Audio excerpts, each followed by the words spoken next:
You're sitting here in a ministry, your door is besieged by special interest.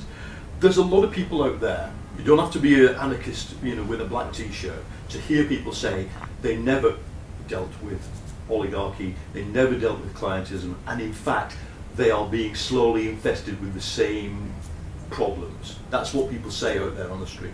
And I think there is a real danger of that. Every left-wing government faces that, because the default in any capitalist system is vested interest, is not democracy, it's corruption. Corruption isn't an old thing from traditional societies. We look at societies like Britain and America are rife with corruption in the neoliberal era, so that is the default. Now, my only excuse is that in the first government, we were under such pressure and such liquidity squeeze, and we were just going from crisis to crisis, that we didn't do enough. But even that, I'm not going to excuse myself. We should have done more in the first government to deal with if you ask me what was the #1 fault of the first Syriza government, is that we didn't do enough on those issues to show both outside Greece and inside Greece that we are very serious on this anti-corruption, tax evasion issue. And are you certain right now that your ministry, other ministries, are not being slowly invaded by the same forces?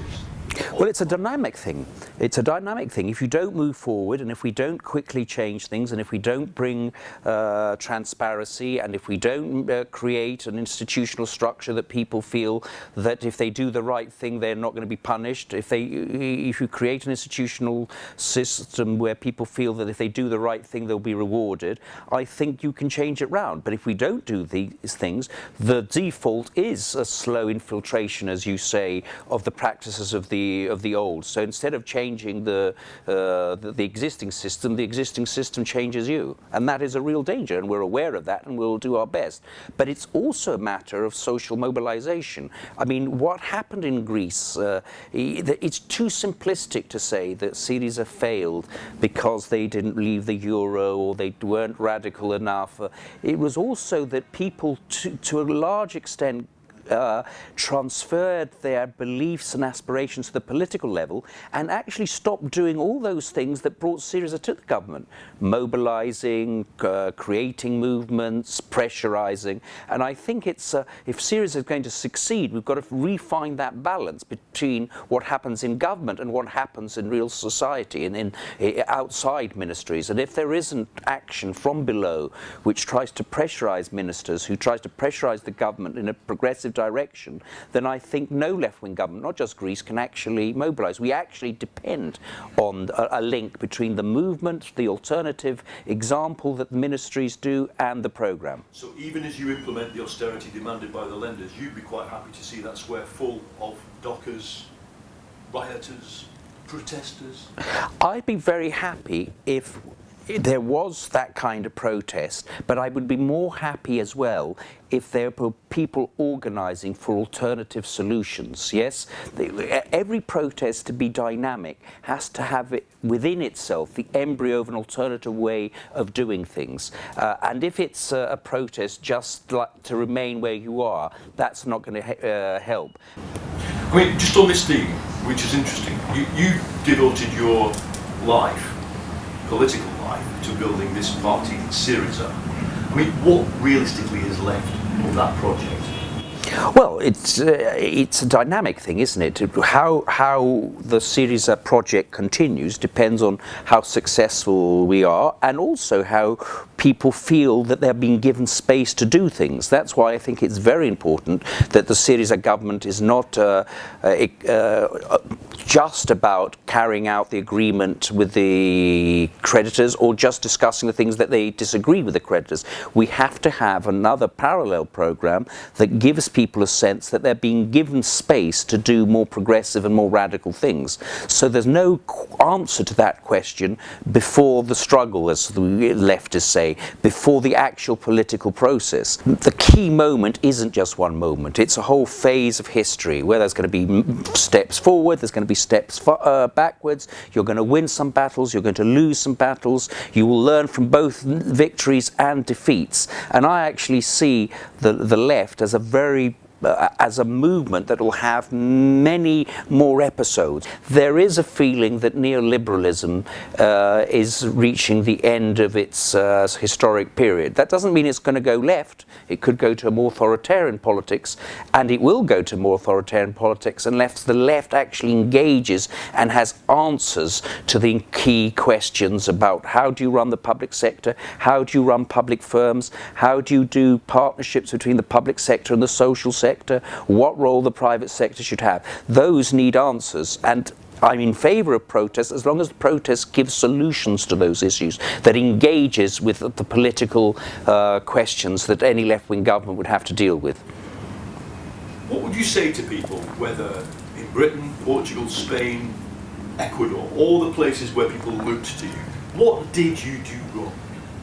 Well, I think what we did wrong, we've already discussed, was that we didn't do enough on corruption and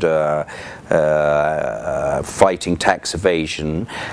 We didn't give enough space to what we're now discussing, the parallel program. But I would say to them that we were the first to actually break in Europe. In Latin America, of course, there have been lots of examples. But in Europe, we were the first government of the left for 20, 30 years.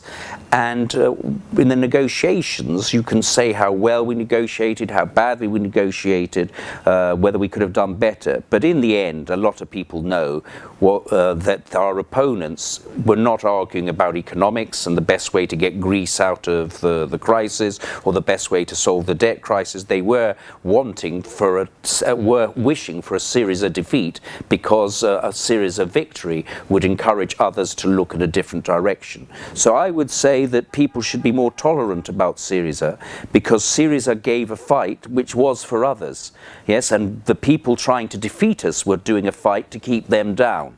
So it's very important at this stage that we have criticism, we are open about the failures of one particular party or another political party, but it's very, very important to keep a cool head and see that Syriza was in a very difficult situation because people wanted it to fail outside Greece, not so that the Greek people would be humiliated, but so that the Spanish people or the Portuguese people or the Italian people didn't have aspirations above their station in life, which is how the ruling classes tend to think of popular classes. And it worked, didn't it? Well, I'll answer you the way Chu Enlai answered when he was asked how he thought the French Revolution was going to affect history, and he said it was far too early to say. I don't think you can answer that question, and that's why I'm quite determined that people criticise, but they also engage in politics. You've been at this for an entire year. We've been here filming you doing this for an entire year. Not just you as the finance minister, but you as Euclid must feel massive disappointment at what has happened this year. Yes, I do feel that a great deal of disappointment, and I do feel that we've lost a lot of battles. On the other hand, I don't think most people in Syriza were naive that this was going to be a tea party. I mean, if you'd asked me this time last year, before we won the election, how easy it's going to be, unless I was just trying to sort of strengthen the backbone of our people, and everybody knew it was going to be very difficult. Everybody knew that the first left government to challenge the status quo of politics in Europe the last 30 years was not going to be met with warm embraces. Did you think you'd implement the third bailout? No, I didn't. I thought we could avoid that. We've made a tactical compromise, and the key issue is whether we can incorporate that into a more radical strategy. And in my opinion, the answer to that goes beyond Greece. If we remain the only radical left-wing party in government over the next 3-4 years, then I don't think we will be successful, because basically we won't create within Europe a set of forces that are answering different questions and giving different answers to those questions. Ordinary rank and file members say to us, look, who are now gone, they would never let us mobilise for a fight. They never even war gamed the possibility of the Germans trying to smash them. That's said now, and don't you think that was a problem? Well, firstly, it's not the role of the government to organise that. It's the job of social movements. But I think that the fault is on both sides. I think a lot of people said, "Phew, that's it. We've now got a left-wing government. We can just leave it to them." So I think I'm willing to accept our share of responsibility, and there is a share of responsibility of how we thought about negotiating, how we what we could bear, what tactics we could bring to it. But you see, the tactic of saying, well, in the end we could just leave the euro, wasn't a very successful tactic, because it was part of one part of our creditors' plan in the first place. So if your default strategy is something that the people most hostile to you want anyway, it's not a very effective tool. I think you're understanding what I'm saying. Yes, one part of the elites in Europe wanted to throw out Greece, so it's not a stunning policy on your part if you say, well, I'm going to leave if you don't do this, because a big part wanted you to leave in the first place. That we were facing a choice of Grexit, and Grexit with another memorandum.